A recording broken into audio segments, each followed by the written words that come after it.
স্বাগত আজকের বাংলাদেশে। আপনাদের সঙ্গে আছে আমি খালেদ মহিউদ্দিন। অবসরে যাওয়ার পর পুরো রায় লেখা দেশের বিচার ব্যবস্থার একটি প্রচলিত রীতি, এর সাংবিধানিক ভিত্তি খোদ প্রধান বিচারপতির কাছে এখন প্রশ্নবিদ্ধ। এইসব নিয়ে আজকের আলোচনা অবসরে রায়। কথা বলতে স্টুডিওতে আছেন এই মুহূর্তে হাইকোর্টের অবসরপ্রাপ্ত বিচারক বিচারপতি সৈয়দ আমিরুল ইসলাম। আরো কিছুক্ষণের মধ্যে আমাদের সাথে যোগ দিচ্ছেন বিএনপি চেয়ারপারসন উপদেষ্টা অ্যাডভোকেট জয়নুল আবেদিন এবং ঢাকা বিশ্ববিদ্যালয় আইন বিভাগের সহযোগী অধ্যাপক হাফিজুর রহমান কার্জন। বিচারপতি সৈয়দ আমিরুল ইসলাম, আপনার কাছে জানতে চাইবো যে অবসরের পর পূর্ণাঙ্গ রায় লেখার বিষয়ে প্রধান বিচারপতির মন্তব্যের প্রতিক্রিয়ায় আপনি একটি সংবাদ মাধ্যমকে বলেছেন যে ঘোষিত রায় পরে লিখতে বাধা কোথায়। আমরা প্রধান বিচারপতির যে বাণী পড়ছি সেই বাণীর আলোকে যদি জানতে চাই যে আগে লিখতেই বা অসুবিধাটা কোথায়?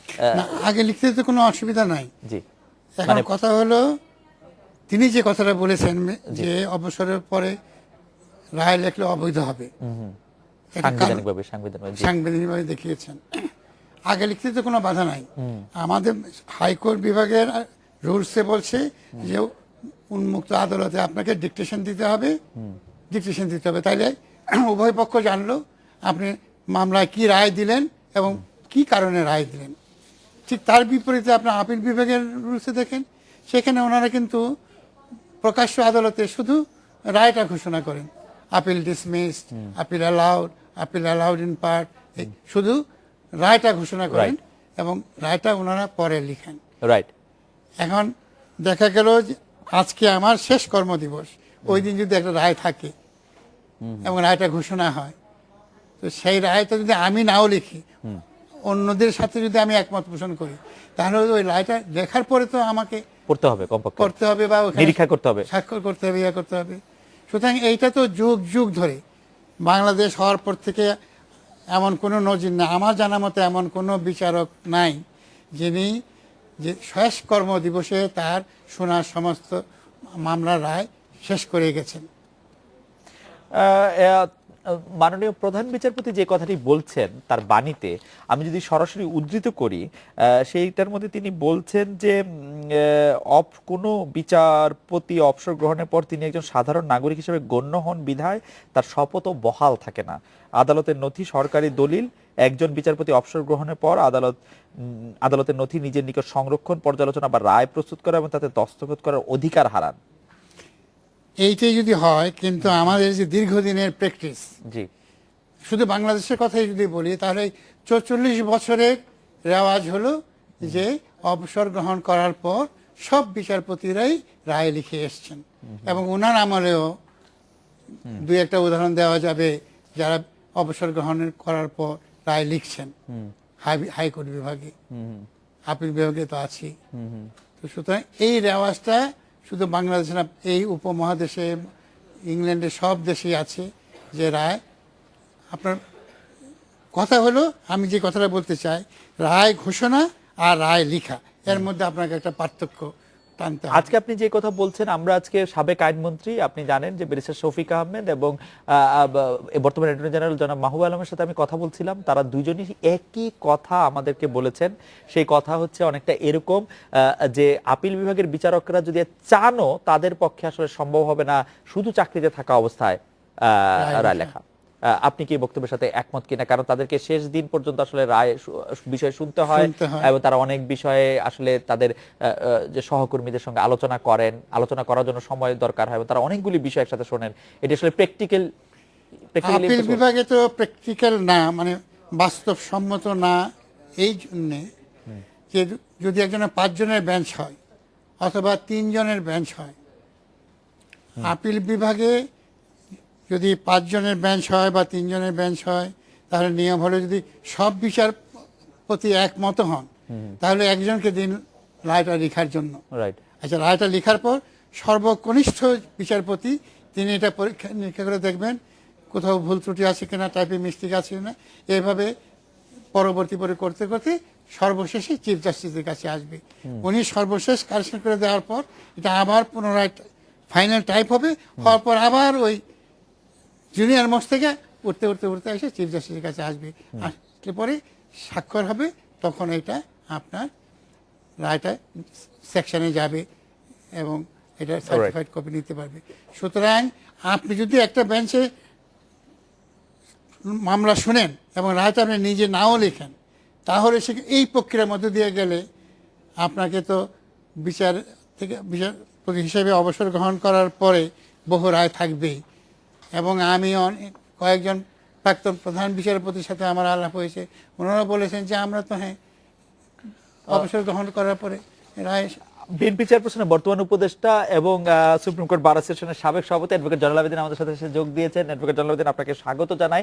আমি আজকে কথা বলছিলাম ব্যারিস্টার শফিক আহমেদের সাথে, সাবেক আইনমন্ত্রী, আমি কথা বলছিলাম অ্যাটর্নি জেনারেল মাহবুব আলমের সাথে, এবং বিচারপতি সৈয়দ আমিনুল ইসলাম আমাদের সঙ্গেই আছেন। তারা সবাই বলছেন যে আসলে 44 বছরের যে ধারা এবং যে ধারাবাহিকতা এবং যে বাস্তবতা, সেই বাস্তবতা আপিল বিভাগের বিচারকরা চাইলেও, হাইকোর্ট বিভাগের বিচারকরা চাইলেও যদি তারা কাজ করা বন্ধ না করে দেন রিটায়ারমেন্টের 6 মাস বা 3 মাস আগে থেকে, তাদেরকে রায় অপশন নেওয়ার পরেই লিখতে হবে। আপনার পর্যবেক্ষণ মতামত জানতে চাইছিলাম, কারণ আপনি আমার যদ্দূর মনে পড়ে সংবাদ সম্মেলন করে বলেছিলেন বিচারপতি এবিএম খায়রুল হক যে ত্রয়োদশ সংশোধনী রায় দিয়েছেন সেটা অবসর গ্রহণের পরে দিয়েছেন, এটি সিদ্ধ হয়নি। আমি বিচারপতি আমিনুল ইসলাম সহ আমার অনেক শ্রদ্ধেয় ব্যক্তি, আমার চাইতে অনেক জ্ঞান বেশি রাখেন। তো তিনি কি বলেছেন এই পর্যন্ত আমি অবশ্য শুনি নাই, না শুনলে আমি শেষ পর্যন্ত যেটা বুঝতে পেরেছি যে বাকি থাকলে লিখেন ইত্যাদি ইত্যাদি। বাংলাদেশে আমার শ্রদ্ধেয় ব্যক্তি আমিনুল ইসলাম সাহেব তিনিও জানেন যে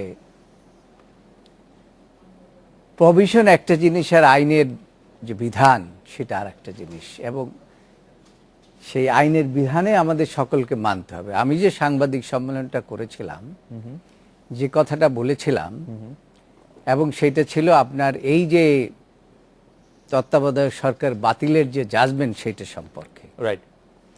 এই জাজমেন্টটার দুইটা পার্ট ছিল, অপারেটিভ পার্টের দুইটা ছিল। প্রথম একটা পার্ট ছিল, ওই পার্টটা যখন ডিক্লেয়ার্ড হয় তখন বিচারপতি খায়রুল হক তিনি রিটায়ারমেন্টে যান নাই, তিনি প্রধান বিচারপতি হিসাবে ওই পার্টটা, অপারেটিভ পার্টটা দিয়েছিলেন। কিন্তু সেকেন্ড ভার্ডিক্টটা দিয়েছিলেন ওপেন কোর্টে। কিন্তু আমি একটু এক মিনিট, আমি একটু অনুরোধ করবো যে ওই রায়টা আমার কাছে আছে, একটু যেন পাঠানোর একটু ব্যবস্থা করা, আমরা একটু দেখেও নিতে পারি এটি।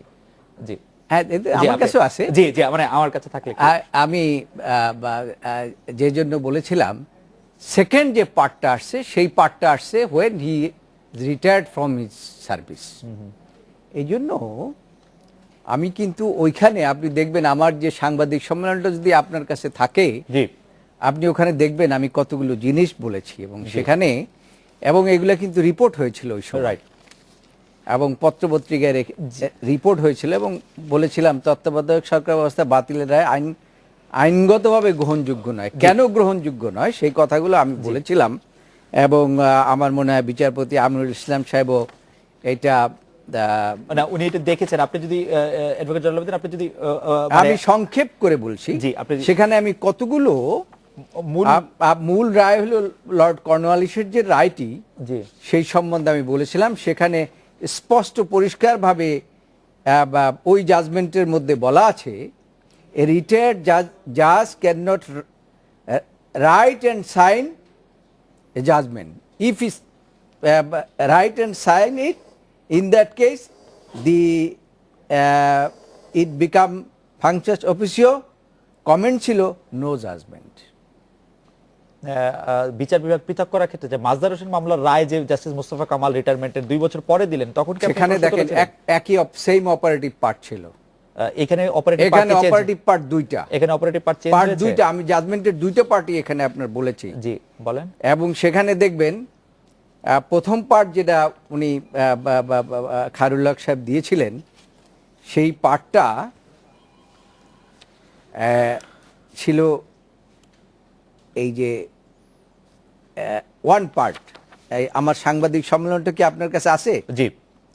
ইট is hereby declared the appeal is allowed by majority judgment without any order as to cost. The Constitution 13th Amendment is prospectively declared void and alter virus 3 election এই পার্টটা ছিল। এখন সেকেন্ড পার্টটা যেটা দিয়েছেন মানে লঙ্গার ভার্সন। ইয়েস, যে long এর ভার্সনের মধ্যে মানে অ্যাডভোকেট জয়নুল আবেদিন, আমরা যদি একটু ইয়া করি যে মানে এখন আমি সেই কথা বলছি, সেজন্য আমি যে সাংবাদিক সম্মেলনটা করেছিলাম, আমার সাথে সেই সময় অনেকেই ঐক্যমত ছিলেন না, কিন্তু আমি বলেছিলাম সেখানে আমি অ্যাপিলেট ডিভিশনের রুলসের কথা বলেছিলাম। জি অ্যাপিলেট ডিভিশনের বা সেই রুলসের এখানে আপনি দেখবেন, আপনার কাছে সাংবাদিক সমাবেশে দেখলে দেখবেন যে আমি অ্যাপিলেট ডিভিশনের রুলসেও আমি বলেছিলাম যে রুলসেও বার আছে যে জাজমেন্ট রিটায়ারমেন্টের পরে তা he is not oath bound. Oath bound যদি না হয় তাহলে that is the violation of the constitution, যেটা আজকে আপনার প্রধান বিচারপতি বলেছে। না, আমার প্রশ্ন হচ্ছে অ্যাডভোকেট জয়নুল আবেদিন, তাহলে যে বিচার বিভাগ পৃথক করা সংক্রান্ত যে মামলার রায়, সেই মামলার রায় কি মানে জাস্টিস মোস্তফা কামাল যে রিটায়ারমেন্টের 2 বছর প্রায় পরে দিলেন, সেটিও কি ভায়োলেশন বলছেন আপনি? আমি জাস্টিস আমিরুল ইসলাম, না, আমি ওই রায়টার সম্বন্ধে আমি জানি না, কিন্তু এবং আপনি ওই specific রায়টার শুধু সম্বন্ধে 13 আমি amendment স্পেসিফিক্যালি জানি না, কিন্তু আমি যেটা বলেছি, তারপর দেখেন সিভিল প্রসিডিউর কোর্ট সম্বন্ধে আমি বলেছিলাম, সুপ্রিম কোর্টের আপিল বিভাগ থেকে যে রায়টা হয়েছে সেখানে কিন্তু সিপিসির civil procedure rules 2 order 20 code of civil procedure, সেখানেও বলেছে দ্যাট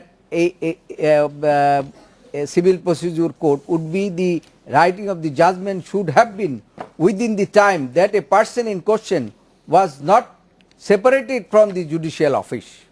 তার মানে আপনি যখন জুডিশিয়াল অফিস থেকে সে সেপারেট হয়ে যায় তখন সেই কারণেই বলেছে যে তার এই রাইটটা আর নাই। এবং সেখানে দেখেন, এখানে আমি যে বলেছি আমি কিন্তু আমার মত বলিনি, সেখানে আরো বলেছি আপনি ওইখানেই ওই জাজমেন্টের মধ্যে আলোচনা করা আছে। AIR 1931 all India page 90, AIR 1916 Lahore page 78, আমি সমস্ত আমার মনে জাস্টিস সৈয়দ আমরুল ইসলাম এই বিষয়ে বলবেন, তার আগে আমি একটু আপনার কাছে জেনে রাখতে চাই যে জাস্টিস খায়রুল হকের শর্টার ভার্সন এবং লঙ্গার ভার্সন আপনি সেই সংবাদ সম্মেলনে বলেছিলেন যে পার্থক্য আছে, কোন জায়গায় তফাৎ আছে বলে আপনি মনে করছেন?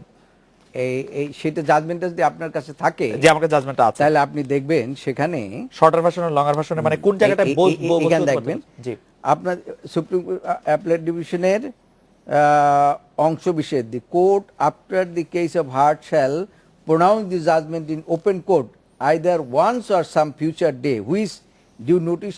এটা ছিল ইশে লাস্ট আপনি অপারেটিভ পোর্শনটা তো ডিক্লেয়ার করলো যে সেইটার সাথে আমরা যদি মানে সহজভাবে বলি, ক্ষুদ্র রায়, ছোট রায় আর বড় রায়ের মধ্যে কি তফাৎ?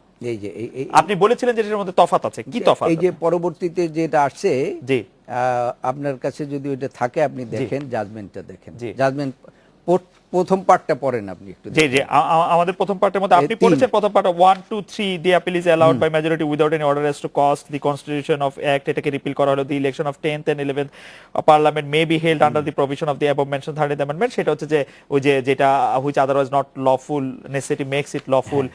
দি parliament however in the mean time is it liberty two. এখানে তিনটা পয়েন্ট ছিল, জি 1 2 3, জি। আর পরবর্তী দেখবেন 5টা। না পরবর্তী A majority judgment of the appeal is allowed. The impugned judgment and order of the High Court justice Khairul Haque কিন্তু ultra virus to the justice Khairul Haque কিন্তু ইয়া ভার্সনটা বাংলায় দিয়েছেন, আমি বাংলা আপনাকে পড়ে শোনাতে পারি। এখানেও কিন্তু বাংলাটাও আপনি পড়তে পারেন, এখানেও কিন্তু তিনটাই পোরশন, এখানেও কিন্তু তিনটাই পয়েন্ট, পাঁচটা না।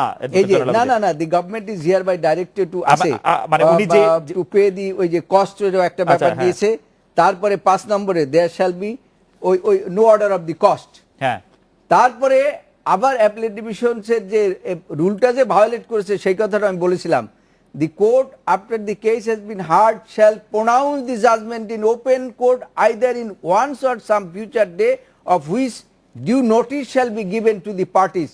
না এখানে এই জাজমেন্টের ব্যাপারে দেখবেন যে সাবসিকুয়েন্টলি যে উনি জাজমেন্ট দিয়েছেন সেখানে কোনো পার্টিসের কোনো নোটিশ ছিল না।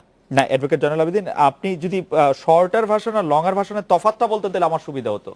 আপনি শর্টার ভার্সন তাহলে জাজমেন্টটা লাগবে না, আমি এখানে শুধু পয়েন্টগুলো দিয়েছি। না আপনি পয়েন্টটা বলেন, আমার কাছে জাজমেন্ট আছে, আমার কাছে জাজমেন্ট আছে। ওই যে আমি বললাম যে এখানে উক্ত মূল আদেশ 3 নম্বরে পরিষ্কার উল্লেখ আছে, দি election of the 10th 11th parliament may be held under. আপনাকে ওই যে আমি বললাম যে এখানে উক্ত মূল আদেশ 3 নম্বরে পরিষ্কার উল্লেখ আছে, দি election of the 10th 11th parliament may be held under the provision of the above mentioned 13 amendment, Bangla কি আছে জানি না, on the age of the principal, namely জি, এটা অ্যালাইজ নন। জি, আপনি একদম একদম একদম কারেক্টলি পড়ছেন যে এটা আসলে শর্টার ভার্সনে তাই ছিল।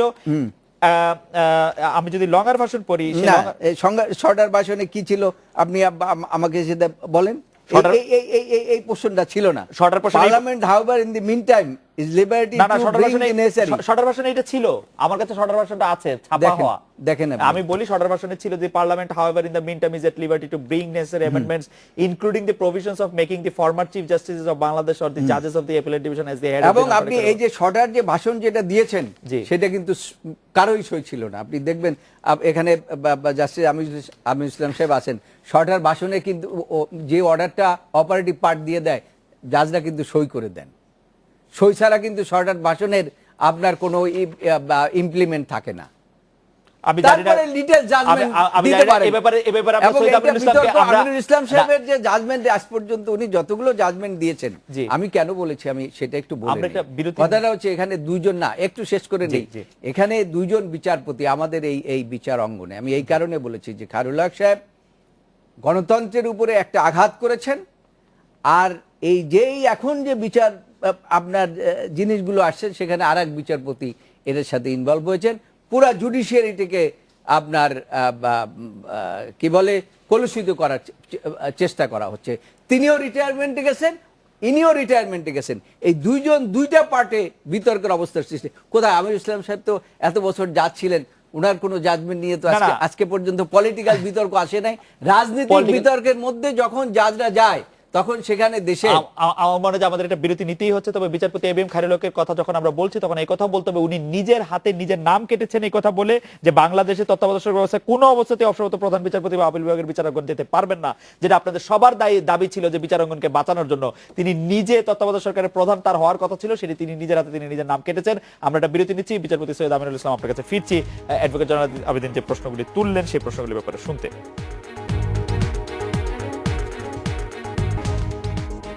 ফিরে এলাম আজকের বাংলাদেশে।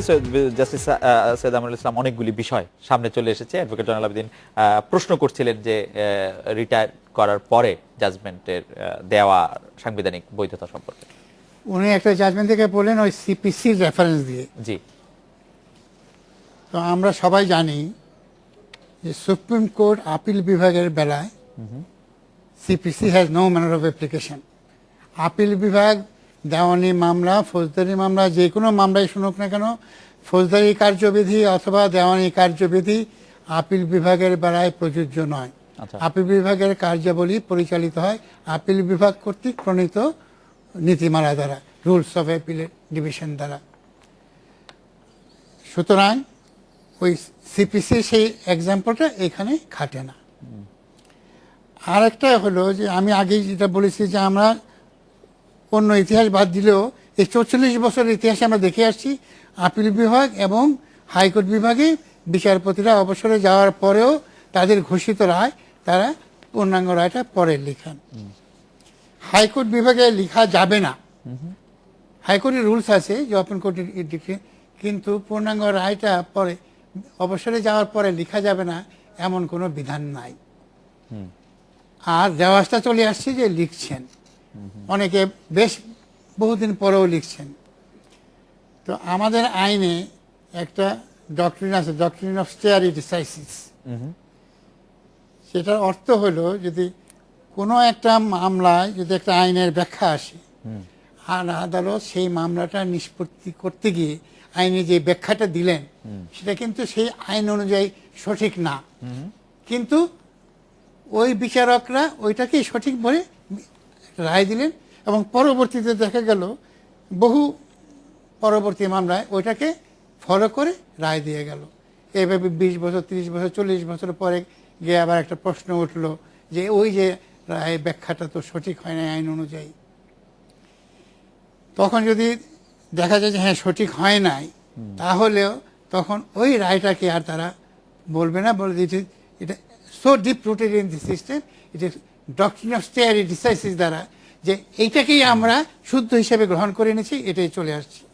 তো আমাদের এই উপমহাদেশে দেখবেন এটা যুগ যুগ ধরে চলে আসছে যে অবসরে যাওয়ার পরে উচ্চতর আদালতের বিচারকরা রায় লিখছেন এবং যেমন আমি বা যারা বিচারক, আমাকে তো অবসরের আগে আমাকে তদানীন্তন প্রধান বিচারপতি বলেন নাই যে আপনাকে সব রায় শেষ করে যেতে হবে, আপনি কিন্তু অবসর গ্রহণ করার পরে আর কোনো রায় লিখতে পারবেন না।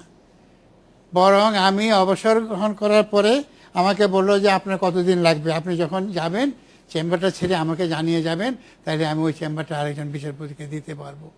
এবং আমার জানা মতে এই 44 বছরে কোনো প্রধান বিচারপতি কোনো বিচারককে, আপিল বিভাগে হাইকোর্ট বিভাগের কোনো বিচারককে বলেন নাই যে আপনাকে অফিসে থাকাকালীন অর্থাৎ কর্মরত অবস্থায় আপনাকে যাবতীয় রায় শেষ করে যেতে পারবেন, এবং বাস্তবিক পক্ষেও এটা সম্ভব না। জাস্টিস সৈয়দ আমরুল ইসলাম, অ্যাডভোকেট জয়নুল আবেদীন যে প্রশ্নটি বা প্রসঙ্গটি তুলেছেন সেটির মোটামুটি ভাবে নিশ্চয়ই আমরা একটা ভালো উত্তরই পেলাম। আমি যদি জানতে চাই যে বিচারকরা যদি চান বা বিচারকদের যদি বলা হয় যে আপনারা আপিল বিভাগের রায় শেষ করেই আপনারা অবসরে যাবেন, সেটি তাদের পক্ষে সম্ভব কিনা? সম্ভব হবে, তাহলে ওই বিচার বলবে যে আমাকে আর আগামী 6 মাসে আমাকে কোনো বিচার কাজে মানে নেবেন না। প্র্যাকটিক্যালি মানে উনি থাকা অবস্থাতে 6 মাস আগে তাকে বিচার কাজ থেকে হ্যাঁ, আমি আর এজলাসে বসবো না, আমার যে কাজ আছে ওনার লোডের উপরে 6 মাস হোক 3 মাস হোক বলবে যে আমার যে রায়গুলি জমা আছে এগুলি শেষ করতে আমার 6 মাস লাগবে, তাহলে এই 6 মাস আমাকে আর কোনো মামলায় নেবেন না। এটা আপিল বিভাগের একজন বিচারক না হয় এরকম করতে পারলেন, প্রধান বিচারপতির ক্ষেত্রে সেটা কিরকম হবে? যে মানে ধরা যাক প্রধান বিচারপতির কি অবসরের পরে রায় না, লিখতে? প্রধান বিচারপতি যদি মনে করেন যে আমি যেদিন যেদিন অবসর করব এরপরে আমি আর কোনো রাখবো না, কারণ ওনার আবার একটা প্রিভিলেজ আছে, মামলা শুনানির পর কোন মামলার রায়টা কে লিখবে এটা কিন্তু উনি নির্ধারণ করেন। বাট উনাকে তো আই এগ্রি লিখতে হবে। উনাকে যে উনার কাছে যদি 350 মামলা পেন্ডিং থাকে, সে 350 মামলার যে রায় আপনারা যে রায় লেখেন সে 350 মামলা, এটা তো আসলে কোনো গল্পের বই না, এটি পড়তে তো আসলে সময় লাগবে। এবং I agree all the retired chief justices after ceasing, going out from the office তারা লিখেছেন। এবং মানে আপনি বলছেন যে এর আগের 20 জন প্রধান বিচারপতি লিখেছেন? আমি যে কজনের সাথে আলাপ করেছি তারা সবাই বলছেন যে হ্যাঁ আমরা একটু অ্যাডভোকেট জয়নুল আবেদীনকে একটু- স্যার আমি তো আপনাকে খুবই সম্মান করি, শ্রদ্ধার পাত্র আপনি বিচারপতি ছিলেন, কিন্তু আমি যে জাজমেন্টের কথা বলেছি আর আপনি যেটা বলছেন অ্যাপেলেট ডিভিশন, এই জাজমেন্টটা কিন্তু শুধু সিপিসি কোর্ট করে নাই, অ্যাপেলেট ডিভিশন রুলস কোর্ট করেছে। আপনার appellate division rules 1998 10 1 and 2 court করে কিন্তু এই জাজমেন্টটা, লর্ড কর্নওয়ালিসের যে 16 ডিএলআর সুপ্রিম কোর্টের এই জাজমেন্টটা, আমি যে জাজমেন্টটা রেফার করেছি আমার দিদেন সাংবাদিক সম্মেলনে, এই কথাটি কিন্তু আমি আজকে বলি না, আজ থেকে 4 বছর আগে বলেছিলাম, কিন্তু nobody challenge it because I have referred a judgment reported in 16 DLR Supreme Court, page 392. জি, আপনি আবার একটু And that was দর্শকদের the- উদ্দেশ্যে একটু দর্শকদের উদ্দেশ্যে ওই লাইনটা যদি আবার একটু সেটা পড়েন। সেখানে আপনি দেখবেন যে এই জাজমেন্টটা 16 ডিএলআর সুপ্রিম কোর্ট পেজ 392, জি। এবং এইটার পার্টি ছিল কাজী মেহেরদ্দিন বা জি। Represent by Mahmud Rafiq and others, জি, আর Murad Begum and others, civil appeal number 6 of 1961, judgment passed by the then Chief Justice A.R. Cornelius জি, আপনি and S.A. Rahman, জি, জি, আপনি and Supreme Court এই রায়ের ওইটার লাস্ট পোর্শনটাই ছিল, আমি আবার বলি আপনাকে, জি। judgment written and signed by a judge after he had retired from become functus officio, comment ছিল no judgment। তো এখন না, আমার কমেন্ট নো জাজমেন্ট তো ঠিকই আছে, তারা তো কোনো মানে মিন্স নো জাজমেন্ট, তারা তো কোনো জাজমেন্ট দিচ্ছেন না, তারা যে জাজমেন্টটা দিয়েছেন সেটি লিখছেন, তারা জাজমেন্ট দিতে পারবে না, সেটা ঠিক আছে। রিটায়ারমেন্টের পর লিখতে পারবেন না, লিখলে আগে লিখতে সেটি পারবেন। কি সম্ভব কিনা অ্যাডভোকেট জয়নুল আবেদীন? এইটা সম্ভব অসম্ভব সেটা তো বিচার করবে আইন, কোনটা সম্ভব না, অসম্ভব। না, আমি আপনি তো যেটা স্পিরিটটা বলেছিলাম আপনাদেরকে, সেটা জি। মানে আমি যেটা আমার সাংবাদিক সম্মেলনে যেটা বলেছিলাম, জি। সেখানে আমি 3টা জিনিস কোট করেছি, জি। এবং ওই জাজমেন্টের মধ্যে এই জিনিসগুলো আছে। সেটা হচ্ছে সেই জাজমেন্টের মধ্যে 1998 10 1 and 2 of the appellate division rules, supreme court appellate division রুলসের আলোচনা করেছিল। সেখানে ওই যেটা শুধু স্যার বলেছেন আমাকে যে সিপিসি কার্যকরী না, সেখানে সিপিসিও বলেছিলেন। কাজেই আমি এবার বলি both were discussed here in this judgment, and after that the conclusion was this, যে রিটায়ারমেন্টের পরে, কারণ এইটা সেখানে অনেক আপনি স্যার আপনি এটা পড়লে আপনি দেখবেন ওই জাজমেন্টের মধ্যেই আছে যে কেন এটা ফাংটাস অফিসিও বলেছে যে আফটার রিটায়ারমেন্ট, যে কথাটা আজকে আমাদের মাননীয় প্রধান বিচারপতি বলেছেন যে রিটায়ারমেন্টের পরে তার আর সংবিধান ওথ আর থাকে না, হি এর ওথ বাউন্ড থাকে না। যখন ওথ থাকে না তখন he is not oath bound, এবং তখন আর এই জাজমেন্ট লেখার তার কোনো এখতিয়ার নাই। এখন আমি যদি পড়ি আপনার জাজমেন্ট দেয়ার এখতিয়ার নাই কিন্তু বলেছে তার জাজমেন্ট দেয়ার এখতিয়ার নাই। বাংলাদেশের প্রধান বিচারপতি, জি বাংলাদেশের প্রধান বিচারপতি যদি পড়ি আপনার তার জাজমেন্ট দেয়ার এখতিয়ার নাই কিন্তু বলেছে তার জাজমেন্ট দেয়ার এখতিয়ার নাই। বাংলাদেশের প্রধান বিচারপতি, জি বাংলাদেশের প্রধান বিচারপতি, আমি আগের কথাগুলো ছাড়া নেই দিলাম। বাংলাদেশের প্রধান বিচারপতি যখন কোনো আপনার তার মতামত ব্যক্ত করেন তাহলে সেটাকে আমরা কি মনে করব? সেটাকে আমরা কচু পাতার পানি বলে ফেলে দেব? এবং আজকে এবং যে কারণে আমি লাস্ট কথাটা বলেছিলাম যে দেখুন 7 জন অ্যামিকাস কিউরি ওই জাজমেন্টের মধ্যে একরকম মত দিয়েছিলেন। ওয়ানলি খায়রুল হক সাহেব দেন চিফ জাস্টিস। এবং আজকে যত দেখেন যত হাতাহানি, মারামারি, কাটাকাটি, যা কিছু, এই জন্য শোনেন বিচার বিভাগ তো মানুষের বাইরে না, মানুষের জন্য তো বিচার। কিন্তু গণতান্ত্রিক, কিন্তু অ্যাডভোকেট জনাবুদ্দিন আপনি 13th অ্যামেন্ডমেন্টটা কি শুধু সামনে নিয়ে আসছেন? 13th অ্যামেন্ডমেন্টের ব্যাপারে কিন্তু এটা নিয়েই তো বিতর্ক আসছে। কিন্তু জাস্টিস সিনহাকে আপনি উদ্ধৃত করছেন 13th অ্যামেন্ডমেন্টের রায়ে জাস্টিস সিনহাও সাইন করেছেন, এগ্রি করে জাস্টিস এবিএম খায়রুলের সঙ্গে। দুটোকে মিলিয়ে ফেলা কি ঠিক হচ্ছে কিনা, এটি হচ্ছে আমার একটি প্রশ্ন। সেটা প্রধান বিচারপতি, সেটা প্রধান বিচারপতি রিপ্লাই দেবেন, এটা কিন্তু আমি রিপ্লাই দেব না। আমি এটা প্রধান বিচারপতিকে আপনি প্রশ্ন করতে পারেন, কিন্তু আমি পারি না, বিকজ অফ দি ফ্যাক্ট আমি পারি না এই কারণে না। প্রধান বিচারপতিকে আমি প্রশ্ন করতে চাইও না, কিন্তু ঘটনা হচ্ছে যে আপনি 13th অ্যামেন্ডমেন্টের প্রসঙ্গ তো এখানে আসে না, উনি তো অধিক বিলম্বের কথা বলছেন। যেটা হলো ওথ বাউন্ড না থাকলে তার এই অধিকারটা নাই, এবং সেইটা আজকে সিনহা সাহেব হয়তো অন্যভাবে বলেছে, আর আমি হয়তো একভাবে বলেছি। আমি যে ব্যাখ্যাগুলো দিয়েছি এই ব্যাখ্যাগুলো কিন্তু আজকের যে তিনি যে অবসরে পরে রায় লেখা সংবিধান পরিপন্থী, আমি অবশ্য রেফারেন্স যেগুলো দিয়েছি সেগুলা এই আজকের এই রিপোর্টের মধ্যে নেই। আপনি সেই রেফারেন্সের সময় অন্য কোনো জাজমেন্টের কথাও বলেননি, শুধু একটি জাজমেন্টের কথাই বলেছেন বারবার। যাই হোক, আমরা একটা বিরতি নিচ্ছি, বিরতির পর জাস্টিস সৈয়দ আমরুল ইসলাম আপনার কাছে যে প্রশ্নগুলি এসছে সেগুলি আমরা একটু আপনার কাছে জানতে চাইব।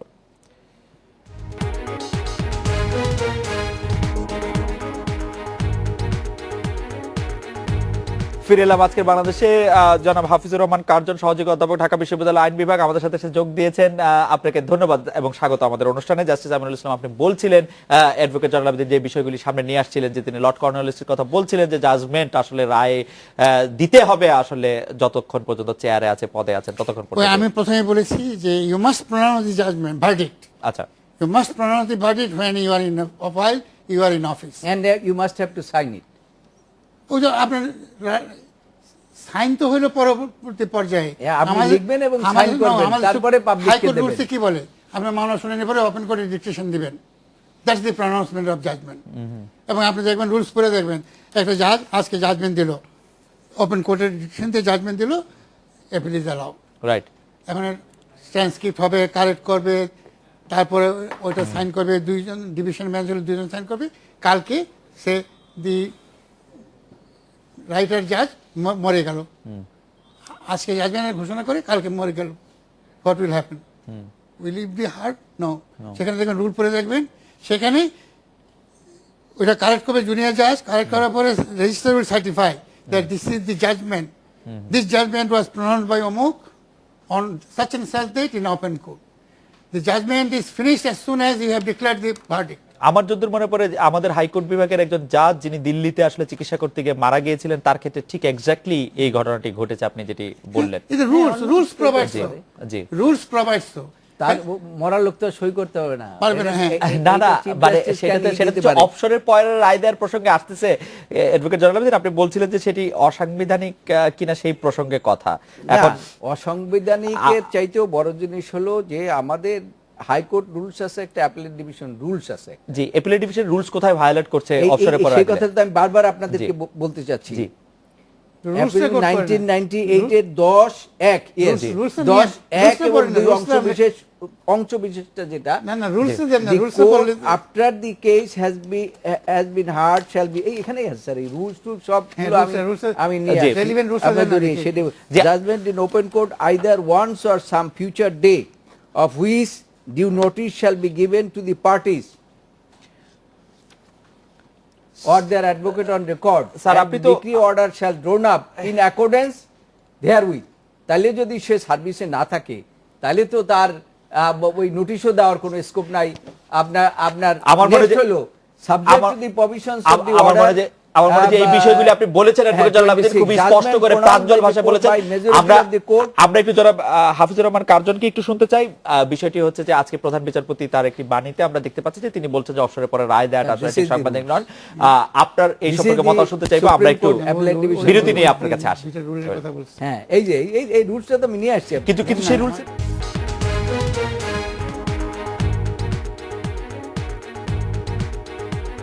ফিরে এলাম আজকের বাংলাদেশে। আমি অধ্যাপক হাফিজুর রহমান কারজান আপনার কাছ থেকে জানতে চাইবো যে এই বিষয়ে আপনার অভিমত কি, অবসরের পরে রায় লেখাটা প্রসঙ্গে আপনার পর্যবেক্ষণ। হ্যাঁ, ধন্যবাদ। আসলে মাননীয় প্রধান বিচারপতি আজকে যে কথাটি বলেছেন, হ্যাঁ, সেটি একটি আলোচনার সূত্রপাত করেছে এবং এই বিষয়ে আমরা আগে কিন্তু আলোচনা দেখিনি। তবে আমি প্রধান বিচারপতির মানে এই বিষয়টাতে, হ্যাঁ, সেটি একটি আলোচনার সূত্রপাত করেছে এবং এই বিষয়ে আমরা আগে কিন্তু আলোচনা দেখিনি। তবে আমি প্রধান বিচারপতির মানে এই বিষয়টাতে মানে জাজমেন্টটা লেখা, তারপরে ধরেন অবসরের পরে সেটা লেখা যাবে কি না সেইটা তিনি করেছেন। কিন্তু আমরা যেটা জানি আসলে যে আপনার জাজমেন্টটা তো আপনার এটা হচ্ছে একটা অনেক বড় একটা বিষয়। মানে আপনি operative portion of the judgment সেটা দিয়ে দিলেন কোর্টের ভিতরে, কিন্তু ওইটা লিখতে আপনাকে 300 পৃষ্ঠা 500 পৃষ্ঠা কিংবা একটা বড় জিনিস, এবং সেটা কিন্তু আমরা দীর্ঘদিন দেখেছি যে আমাদের মাননীয় বিচারপতিরা সেটা অবসরের পরে করেছেন। হ্যাঁ, কিন্তু কনস্টিটিউশনে কোথাও একদম মানে স্পেসিফিক্যালি বলা হয়েছে, আর কনস্টিটিউশনে এটা কেন বলা থাকবে? কনস্টিটিউশনকে আমরা বলি supreme law of the land, এত ছোট ছোট বিষয়ে কেন কনস্টিটিউশন ডিল করবে? এটা আমি মাননীয় প্রধান বিচারপতির এটা আমি ঠিক বুঝতে পারিনি। আর রুলস অফ বিজনেসের কোথায় লেখা আছে আমি কিন্তু পরিষ্কার না। আপনার যেখানে লেখা থাকবে যে স্পষ্ট যে রিটায়ারমেন্টের পরে এটা করা যাবে না, কারণ এই প্র্যাকটিসটা দীর্ঘদিন ধরে বিচারপতিরা করেছেন, মাননীয় বিচারপতিরা, আমরা সেটা জানি, এবং মানে do not see anything wrong with it, কারণ এইটা কিন্তু আপনার মানে ছোটখাটো একটা বিষয় না। আমি বরং অন্য একটা বিষয়ে একটু দৃষ্টিপাত করতে চাই, সেটি হচ্ছে যে আমাদের যে দেশটা জুডিশিয়াল সিস্টেম, এটা তো কমন ল কান্ট্রি এবং আমরা মূলত ফলো করি ইংলিশ। এখন ইংরেজিতে মানে আপনি যদি ইউকের জাজমেন্ট দেখেন, ইউকের জাজমেন্ট দেখলে আপনারা দেখবেন যে সেখানে যে বিচারকরা, মাননীয় বিচারপতিরা, ওনারা পণ্ডিত মানুষ, ইংরেজিতে দক্ষ, ওনারা অনেক বড় বড় জাজমেন্ট দেন, 300 পৃষ্ঠা 500 পৃষ্ঠা 1000 পৃষ্ঠা। কিন্তু সাবেক যে আপনার অ্যাটর্নি জেনারেল মাহমুদুল ইসলাম, ওনার একটা ক্লাসিক বই আছে আপনার, খুব মানে ভালো একটা বই আছে, কনস্টিটিউশনাল ল, ওখানে কিন্তু উনি ওই প্রসঙ্গটা তুলেছেন এবং তিনি বলেছেন যে আমার এখানে কিন্তু মামলা জট অনেক বেশি, আপনার 30 লক্ষের বেশি মামলা কিন্তু ঝুলে আছে। এখন আপনি অহেতুক অনেক জাজমেন্ট, আপনার যে জাজমেন্ট 300 পৃষ্ঠা লেখার দরকার নেই, যে জাজমেন্টটা আপনি 20 পৃষ্ঠায় দিতে পারেন, সেটা 300 পৃষ্ঠা করার দরকার নেই, এবং এতে করে মামলা জট কিন্তু বেড়ে যাচ্ছে। এবং ওখানে তিনি উল্লেখ করেছেন 5th অ্যামেন্ডমেন্ট যে মামলাটার, ওখানে উনি বলেছেন এটা প্রিন্টেড পেজ ওই জাজমেন্টের হচ্ছে 209 পাতা। তো উনি বলেছেন যে পড়তে পড়তে আমার এক ধরনের মোনোটোনি, মানে একটা ক্লান্তি লাগছে, এবং আমার কাছে মনে হচ্ছে 100 পৃষ্ঠার ভিতরে এই জাজমেন্টটা দিলে সবকিছু এসে যেতে পারতো। উনি কিন্তু এটা বলেছেন। হ্যাঁ, সুতরাং ওনার অ্যাপ্রোচটা কিন্তু আলাদা। যে আমার কাছে মাননীয় প্রধান বিচারপতি যে বিষয়টার উপরে মানে আলোকপাত করেছেন, তাতে করে এই জায়গাটাতে নতুন আমরা ডিসকাশন পাচ্ছি, কিন্তু এটা যে আনকনস্টিটিউশনাল কিংবা এটা যে আপনার মানে রুলসের বেআইনি, এইটা কিন্তু আমার কাছে মনে হয় না। অ্যাডভোকেট জনাব আবিদিন, আপনি যদি খুব সংক্ষেপে কোন একটি মন্তব্য করেন, আমরা বিচারপতি সৈয়দ আমিরুল ইসলামের কাছে যাইতাম, যেটি প্রফেসর রুলস এন্ড দি আমি যেহেতু আমি একজন সিনিয়র অ্যাডভোকেট, আইনের পেশার লোক, আমি স্যারের কোর্টেও অনেক মামলা করেছি, তিনি নিজেও দেখেছেন আমি কখনো আইনের বাইরে কথা বলি না। আমি পড়াশোনা করে যেটা পেয়েছি, একটা জাজমেন্ট যেটা সুপ্রিম কোর্টের একটা ঐতিহাসিক জাজমেন্ট, এটা নট এ অর্ডিনারি জাজমেন্ট, এবং জাজমেন্টটাও দিয়েছে এমন এক ব্যক্তি যাকে আমরা সকলেই জানি এবং আইনের জগতে, লর্ড কর্নেলিয়াস, এবং he was the chief justice, the then chief justice, এবং তিনি দুইটা পার্ট, স্যার বলছিলেন যে একটা পার্ট উল্লেখ করেছে সিভিল প্রসিডিউর কোড, আমি বলছি যে না, সেখানে ওই জাজমেন্টটা পড়লে, আমি তো পৃষ্ঠা নাম্বার পর্যন্ত বলে দিলাম, স্যার হয়তো দেখেছেন কি দেখেননি আমি জানি না, সেই জাজমেন্টের মধ্যে পরিষ্কার 16 DLR সুপ্রিম কোর্ট পেজ 392, ওখানে কিন্তু সিভিল প্রসিডিউর কোড এমন দিক আলোচনা করে নাই যে কি কারণে রিটায়ারমেন্টের পরে লেখা যাবে না এবং সাইন করা যাবে না, সেটা কিন্তু ডিটেলস ডিসকাস করেছে সেখানে ওই জাজমেন্টের মধ্যে। আমি তো আর এখানে ওই জাজমেন্টের ডিটেলসটা নিয়ে আসি নাই, এটা আমি বলবো স্যারকে যে আমার মনে হয় যে বিচারপতি সৈয়দ আমিনুল ইসলাম এই প্রসঙ্গে বলবেন, কিন্তু বিচারপতি সৈয়দ আমিনুল ইসলাম কিন্তু বিচারপতি প্রফেসর হাফিজুর রহমান কার্জনের সাথে একমত একটি বিষয়ে, যে তিনি বলছেন যে তিনি যত কয়জন চিফ জাস্টিসকে জানেন এর আগ পর্যন্ত তারা সবাই এই অবসরের পরে রায় লিখেছেন, আপিল বিভাগের বিচারকরা অবসরের পরে রায় লিখেছেন, এবং তারা কেউ এটার মধ্যে কোনো রকম কোনো অন্যথায় দেখতে পাননি। এইটি অবশ্য বিচারপতি সৈয়দ আমিনুল ইসলাম বলছেন। কিন্তু আমি একটু প্রফেসর হাফিজুর রহমান যে বিষয়টি আসলো, সে দীর্ঘ রায় লেখা, ইংরেজিতে জটিল রায় লেখা, সেই দিক থেকে আমরা বেরিয়ে আসতে পারবো কিনা। অ্যাডভোকেট জয়নাল আবেদিন আমাদের কাছ থেকে চলে যাবেন, আমরা অ্যাডভোকেট জয়নাল আবেদিনকে একটু বিদায় দিয়ে আমরা একটু শুনি জাস্টিস সৈয়দ আমিনুল ইসলামকে। স্যার আপনি যদি বলেন। আচ্ছা, না এইটা তো হলো রায় লেখার এক একজনের এক এক রকম আঙ্গিক। আপনি লর্ড ডেনিং এর রায় পড়েন, লর্ড ডেনিং এর রায় পড়লে আপনার মনে হবে যে আপনি একটা রায় পড়ছেন না, এটা মনে হবে এটা ইংরেজি সাহিত্য পড়ছেন। তো এইটা ওই যে কথাটা মোহাম্মদ ইসলাম বলেছেন, হ্যাঁ এটা অনেকের রায় সম্বন্ধে বলা যায় যে 200 পৃষ্ঠা রায়, এটা 100 পৃষ্ঠায় এই কথাটা লেখা যেত, কিন্তু এটা নির্ভর করে আপনি যেটা গুছিয়ে 100 পৃষ্ঠা লিখতে পারেন। এখন আমার লেখার ধরন যেটা, সেটা হলো অন্য রকমের, আমার হয়তো সেই দক্ষতা নাই বা আমার লেখার আঙ্গিকটা অন্যরকম, সেটা আমি মনে করি এটা আরও বিস্তারিত হওয়া উচিত। তো এই ব্যাপারে তো মানে যেটা আমি 10 পৃষ্ঠায় বলতে পারতাম সেটা 20 পৃষ্ঠায় বললে রায়টা অশুদ্ধ হবে।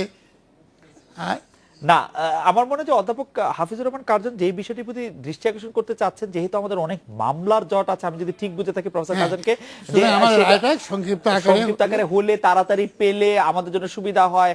আর তাছাড়া হচ্ছে যে মানে মানে অত বড় বোঝার ক্ষমতাও আমাদের আছে কিনা সেটিও একটু বিবেচ্য। না, ক্ষমতা এখন আপনি যদি হাইকোর্ট বিভাগে দেখেন যে আজকালকার আমাদের যে আইনজীবীদের যে মান, বিচারকদের একটা রায় লিখতে গেলে তাদের আইনজীবীদের কাছ থেকে যে রকম সহায়তা পাওয়ার কথা, সেরকম সহায়তা কিন্তু ওনারা সবসময় পান না, বরং তাদের নিজেদেরকে আইন খুঁজে বের করে, কারণ একটা সমস্যা আসলে।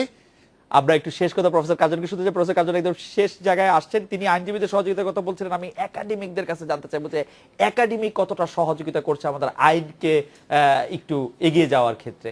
আমি যদি ঢাকা ইউনিভার্সিটি, রাজশাহী ইউনিভার্সিটি, যেসব ইউনিভার্সিটি অনেক কাল ধরে আইন পড়ানো হচ্ছে সেসব উল্লেখ করি। আমাদের দেশে আসলে মুশকিলটা হয়েছে যে আপনি বিদেশে অনেক দেশেই দেখবেন যে যারা বেঞ্চে আছেন, মানে মাননীয় বিচারপতি, এবং যারা প্র্যাকটিস করেন লয়ার, এবং যারা একাডেমিক, তাদের ভিতরে একটা সমন্বয়, কিংবা অনেক জায়গায় আপনি দেখবেন যে যারা একাডেমিক মানে প্রফেসর কিংবা যারা বিশ্ববিদ্যালয়ে পড়ান, তারা কিন্তু প্র্যাকটিস করতে পারেন, কিন্তু আমাদের এখানে প্র্যাকটিস করার কিন্তু কোনো সুযোগ নেই। হ্যাঁ, এবং বার কাউন্সিলের মধ্য দিয়ে তাদের একটা লিগ্যাল এডুকেশন কমিটি আছে, সেটার মধ্য দিয়ে একটা সমন্বয়ের সুযোগ ছিল, কিন্তু সেটা কিন্তু খুব বেশি হয় না। আপনি একটা সনদ নিলেই সেটা পারেন না। আমরা তো সনদ নিয়েছি, আমি তো অনার্স পাস করার পরে আমি সনদ নিয়েছি, হ্যাঁ, কিন্তু সনদ নেওয়ার পরে আমি যখন বিশ্ববিদ্যালয়ে শিক্ষকতা করছি, আমি কিন্তু প্র্যাকটিস করতে পারি না। আচ্ছা, সুতরাং এটা বিদেশে কিন্তু বেশ কিছু জায়গায় কিন্তু আপনার মানে কিছু আপনার অনেকে পুরোপুরি পারে, কেউ আংশিক পারে, কিন্তু আমাদের এইটাতে হয় কি যে আপনার যে থিওরিটিক্যাল এবং প্রসিডিউরাল এই জায়গায় কিন্তু একটা ল্যাপসেস হয়ে যায়, এবং এটা গ্যাপ থেকেই যায়। আমাদের একদম শেষ পর্যায়ে, শেষ 20 সেকেন্ড, আপনি কি মনে করেন এই গ্যাপটা একটু পূরণ করা দরকার? আমরা একাডেমিকদের সাহায্যটা নিতে পারি, যারা প্র্যাকটিশনার আছেন তারা। এই প্রশ্নটা উঠেছিল, আমি এই ব্যাপারে দ্বিমত পোষণ করি এই জন্য যে একাডেমিশিয়ানদের বাস্তব ধারণাটা নাই। বাস্তব ধারণাটা নাই তো ওরা প্র্যাকটিস করতে পারছেন না, সেই জন্য না। তো প্র্যাকটিস করতে গেলে এই যে আমাদের বার কাউন্সিল প্র্যাকটিস করতে দেয় না, কারণ আপনি যদি অন্য একটা কাজে সার্বক্ষণিক ব্যস্ত থাকেন তাহলে আপনি প্র্যাকটিস করতে পারবেন না। আর আপনি যদি আইন পেশায় আসেন তাহলে সার্বক্ষণিকভাবে আপনাকে এখানে আসতে হবে। আচ্ছা, কিন্তু মানে অন্য কাজ করেন, ব্যবসায়ী, সংসদ সদস্য, তাদের মধ্যে অনেকে যে আইন পেশায় না, তারা দেখবেন যে তারা সাসপেন্ডেড থাকে। ও, তাদের সনদ suspended থাকে। না, যখন কিন্তু এর আইন আগে তো পেশা আপনার- না, যখন আপনি আইনসভার সদস্য হলেন তখন তো আপনি খানিকক্ষণ রাইট। আপনার সেশনের সময়- ব্যুরোক্রেসিতে যারা ছিলেন সিভিল সার্ভিস জি। তাদেরকে বিচারপতি নিয়োগ করা হয়েছে, তারা আমরা বিচারপতি আজকের হয়েছেন। অনুষ্ঠানটি এখানেই শেষ করতে সেটা- হচ্ছে যে অনেক বড় একটি জায়গা থেকে আমরা আলোচনা শুরু করেছিলাম যে অধ্যাপক হাফিজুর রহমান কাঞ্চন, আপনাকে অনেক ধন্যবাদ। ধন্যবাদ বিচারপতি সৈয়দ আমিনুল ইসলাম, আপনাকেও। এই ছিল আজকের বাংলাদেশে। দেখা হচ্ছে আগামীকাল এই সময়। শুভরাত্রি।